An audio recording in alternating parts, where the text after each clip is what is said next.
Добар ден, почитувани гледачи. Добродојавте во уште една емисија Лилма. Денес сакам да зборувам за една билка која што ја има насекаде, значи расте насекаде околу нас, се сади, односно се култивира, можете да ја најдете во паркови, можете да најдете насекаде, а токму денес зборуваме за лавандата.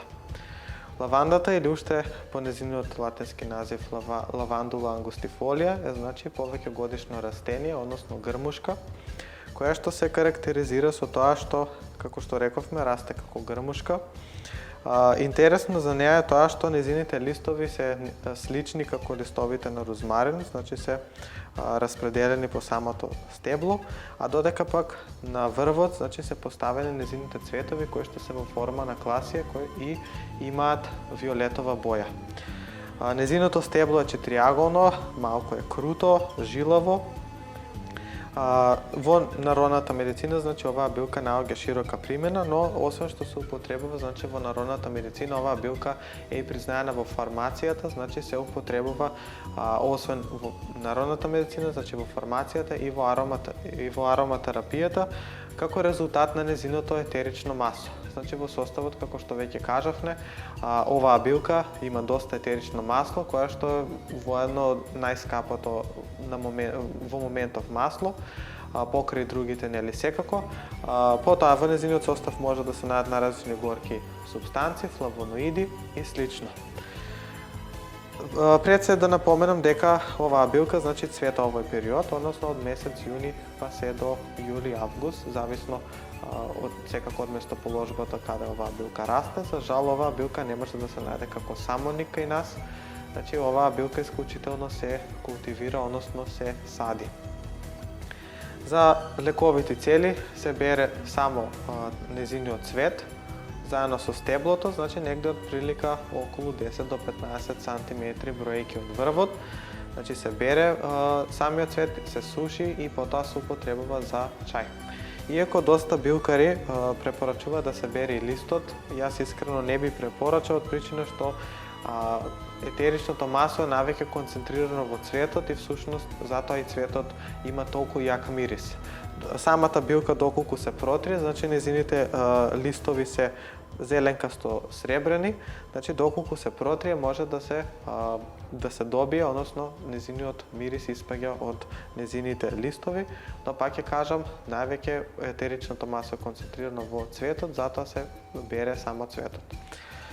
На сите ни е познато дека оваа билка е изванреден лек за смирување. На сите ни е познато дека оваа билка опушта. Повеќето од жените значи го преферираат мирисот од лаванда, значи го користат за перење на нивните алишта, може да се става значи стар народен лек е да се стави всушност цветови од лаванда во вашите алишта, бидејќи оваа билка всушност дејства на протерување на молците, за најразлични штеточини, одлична е за против комарци, значи затоа и повеќето од луѓето одгледуваат, но малкумина се запознаени со нејзините лековити цели. За лековити цели, како што рековме, значи внатрешно се употребува во форма на чај, тинктури и слично за проблеми со нервни заболувања. Потоа може да се употреби значи кај депресии, поготово тешки депресии, потоа може да се употреби кај анксиозност, може да се употреби кај растревоженост, кај вознемиреност, кај нервоза, напнатост и слично.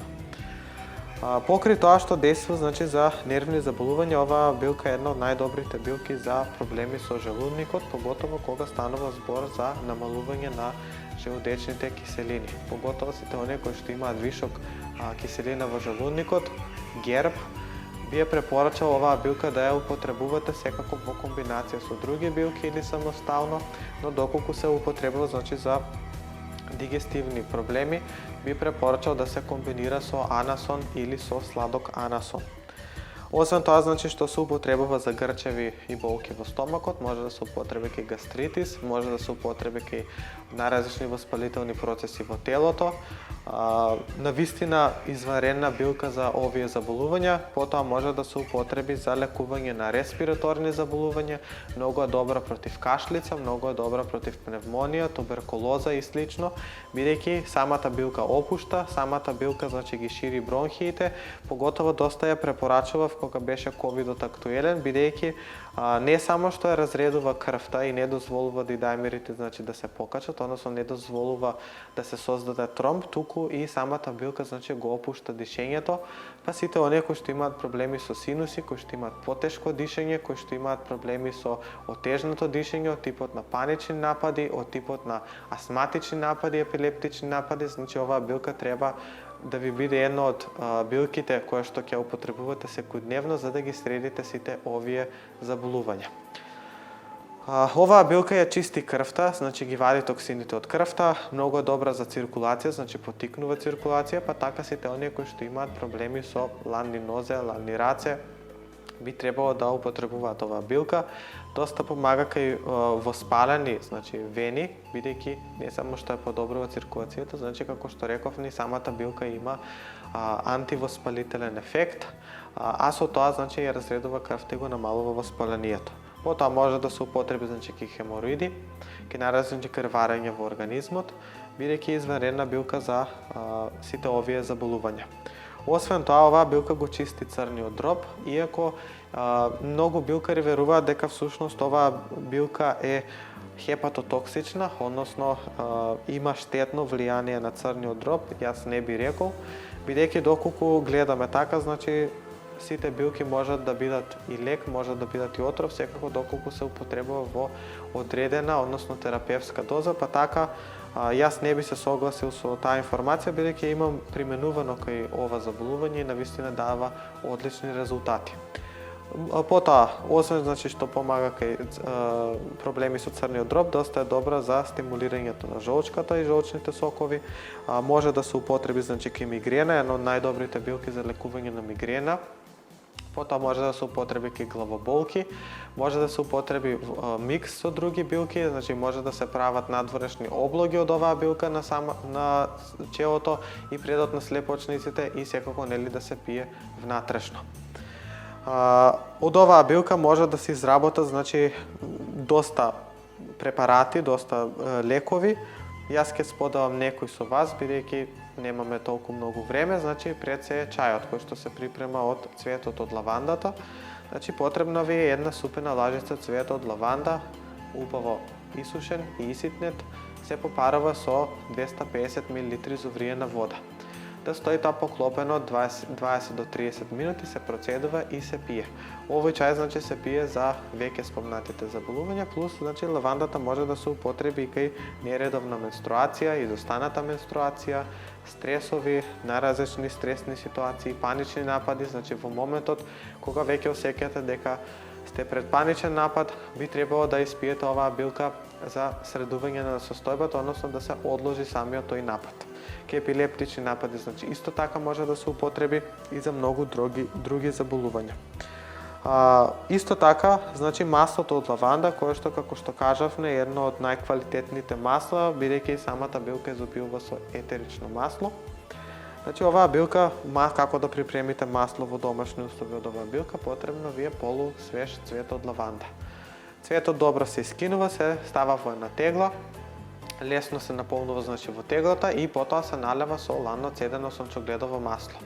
Се остава тоа 40 на дена, потоа се процедува и ова масло е извънредно за многу работи, значи освен тоа што можете да го пиете внатрешно, 2 пати на ден по едно кафено лажиче, може да се употребува надворешно, значи како што реков некај мигрени, може да се употреби и главоболки. Ова масло може да се употреби исто така и за масажа. Верували или не, доста пријатели мои кои што ги имам, кои што се физиотерапевти, значи им го препорачав ова масло и го користат значи за масажи, бидејќи како што реков не самата билка опушта пред се нејзиниот мирис кој што е многу јак, значи опушта предобро мириса и ова масло значи можете да го користите за тоа. Секако може да се користи за мачкање на кожни промени, односно ки кожни заболувања, ки наразлични воспаленија, ки рани и слично. Да напоменам дека оваа билка значи е доста добра за дезинфицирање на рани, поготово гнојни рани, чиреви и слично, па така значи оваа билка припремена како чај или во форма на тинктура. Тинктурата се припрема така што значи 50 грама цвет свеж од лаванда се налева со 500 мл домашна ракија. Се остава тоа да стои 21 ден. потоа се процедува и оваа домашна ракија се употребува, како што рековме, за мачкање, значи многу е добра за тромбоза, за воспалени вени, тромбофлембитис. Може, значи, освен за вени, може да се употреби за мигрени, може да се употреби за главоболки, со тоа што, значи, се ставаат крпи, се топат во овој раствор и потоа се ставаат на челото, или пак директно, значи, во форма на блага масажа, значи да се измасира самото место. Оваа ракија исто така можете да мирисате, бидејќи има доста јак мирис, поготово кога сте напнати, кога имате нервоза, бидејќи навистина опушта, незиниот мирис опушта. Потоа можете да си направите, значи, купка од оваа билка, односно бања можете да си направите од оваа билка, така што 200 грама цвет од свежа билка ќе го попарите со 5 литри изувриена вода. Да стои тоа поклопено 2 часа, потоа се процедува и се додава, значи, во вашата бања, го дополнувате со обична вода, односно со млака вода, и потоа се киснете во оваа лековита бања. Изванредна е за лекување на напнатост, изванредна е за лекување на проблеми со менструација, за стрес и чисто за опуштање на организмот. Доколку лавандата, значи, се комбинира со други билки, може да се употреби кај сите нервни заболувања, поготово можете самостално, како што рековме, но можете и со други билки.